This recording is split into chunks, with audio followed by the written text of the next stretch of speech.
But it does seem that there is some kind of connection there between these angels and their animals, that they're so intertwined that when the angel leaves, the animals leave. And this gets me thinking about pets. And you guys have probably already been thinking about pets this whole time. Or for some people, that's the only question. Like, are there pets in heaven? Do they get to come with us?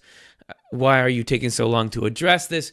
So unfortunately, Swedenborg completely leaves us in the dark about pets. He doesn't, I don't think you could even find, I have to do a search for it. I don't know if you'd even find the word pet, not in this context, in Swedenborg. And I think the reason for that, like, why wouldn't he do it? If he was writing today, he'd do it right away. Because what I've found being on the web is that everyone's interested in pets, and our pet's going to be in heaven. But in Swedenborg's day, it was a different world in terms of the human-animal relationship. I read this article about the first lost dog poster, like the first recorded, my animal is missing, can somebody find it? And it was after Swedenborg's time that people have really gotten a lot more connected to animals. Maybe that's why he wasn't writing about it. I'm not sure. So that doesn't give me any other answers, though. But in difficult times, as we are in now, I have a show about animals. I don't know about the pets thing. I turn to my grandmother, like anyone would turn to. So Donette's been on our program before. She's actually written some books based on Swedenborg and is a lifelong Swedenborgian. So I wanted to get her take on it. Does your dog show up in heaven? Do you see your animals? Are they these affections that we're talking about that are embodied? So this is what she had to say about it. Obviously, I'm a young lady. I just happen to live in an aging body.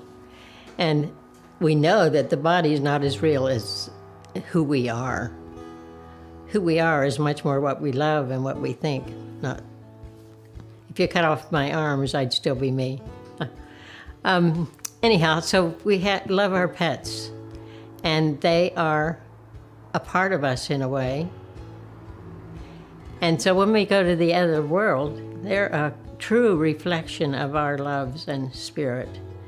And they are more real than they were when on earth, because earthly things are nothing compared to spiritual things.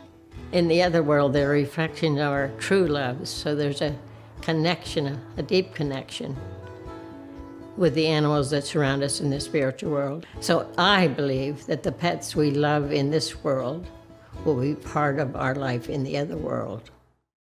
And at the end of this interview, just as a joke, I was like, is there anyone you want to say hi to? And she had a message for my dog. So I thought it was cool, so I wanted to play it for you. So here's what you wanted to say to my dog.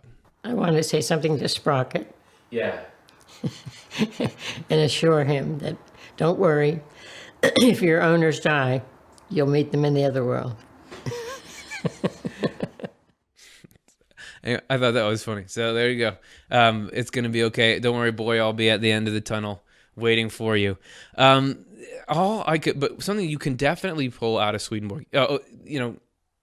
He's not the best resource for the whole pets thing. You can check out other people's experiences. We found a cool one on neardeath.com.